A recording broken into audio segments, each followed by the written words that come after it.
இன்னைக்கு இந்த வீடியோல நான் உங்களுக்காக செய்து காட்ட போற ரெசிபி ஃபிஷ் கறி. இந்த ஃபிஷ் கறி பண்றது ரொம்பவே சிம்பிள், ஆனா டேஸ்ட் சூப்பரா இருக்கும்.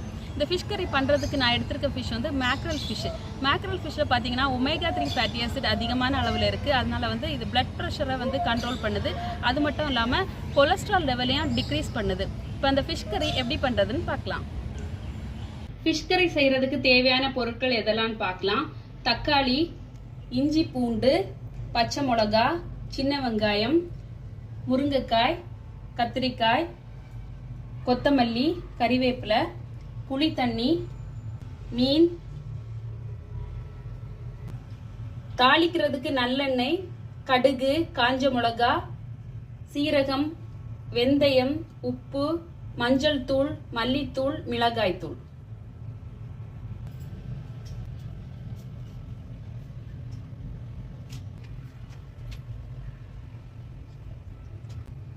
ஃபிஷ் கறி பண்ணுறதுக்கு முன்னாடி இந்த ஃபிஷ்ஷை வந்து மேரினேட் பண்ணி வச்சுக்கலாம். அதுக்கு கொஞ்சமாக இதில் உப்பு ஆட் பண்ணிக்கலாம்.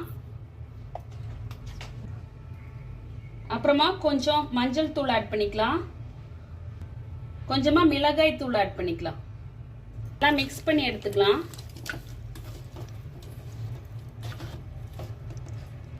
இது ஒரு 5 மினிட்ஸ் இப்படியே இருக்கட்டும்.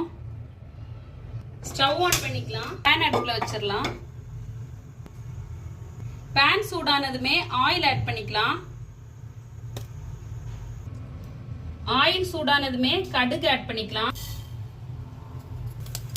கடுகு வெடிச்சதுமே காஞ்ச மிளகாவை ஆட் பண்ணிட்டான். கூடவே வெந்தயத்தை ஆட் பண்ணிடலாம். கூடவே சீரகத்தை ஆட் பண்ணிடலாம். கறிவேப்பிலை ஆட் பண்ணிடலாம்.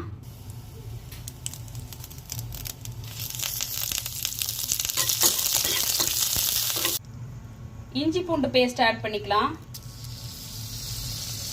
நல்லா மிக்ஸ் பண்ணி விட்டுக்கலாம். இஞ்சி பூண்டு வதங்கினதுமே சின்ன வெங்காயத்தை ஆட் பண்ணிடலாம்.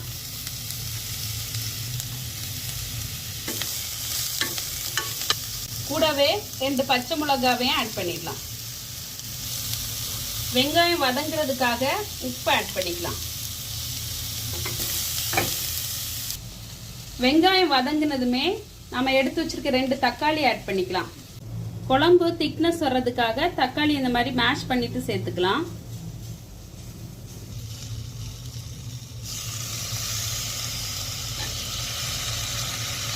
கத்திரிக்காய் ஆட் பண்ணிக்கலாம்.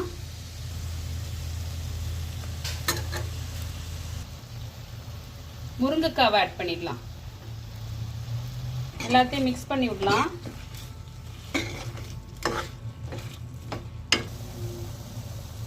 இதுல மஞ்சள் தூள், மிளகாய் தூள், மல்லித்தூள் எல்லாத்தையும் ஆட் பண்ணிடலாம். எல்லாத்தையும் நல்லா மிக்ஸ் பண்ணி விடலாம்.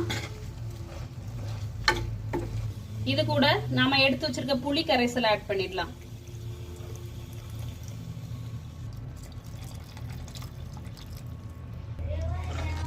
நல்லா இந்த மாதிரி கலந்து விட்டுக்கலாம்.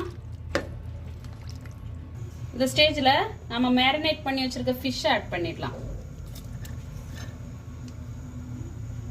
நல்லா கொதிச்சிட்டு இருக்கு. இந்த டைம்ல உப்பு காரம் செக் பண்ணிட்டு உப்பு தேவைப்பட்டா கொஞ்சமா ஆட் பண்ணிக்கோங்க. குழம்பு ஆல்மோஸ்ட் ரெடி ஆயிடுச்சு. இந்த ஸ்டேஜ்ல நாம எடுத்து வச்சிருக்க கொத்தமல்லி கீரையை ஆட் பண்ணிடலாம்.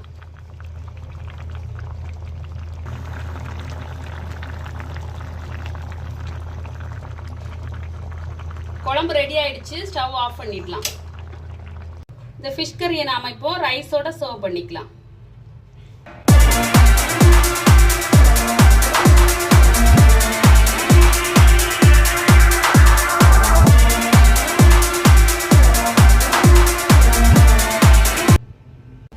இந்த வீடியோ பிடிச்சிருந்தா லைக் பண்ணுங்க. இன்னும் இதே மாதிரி வீடியோஸ் பார்க்கணும்னா இந்த சேனலை சப்ஸ்கிரைப் பண்ணுங்க. தேங்க்யூ.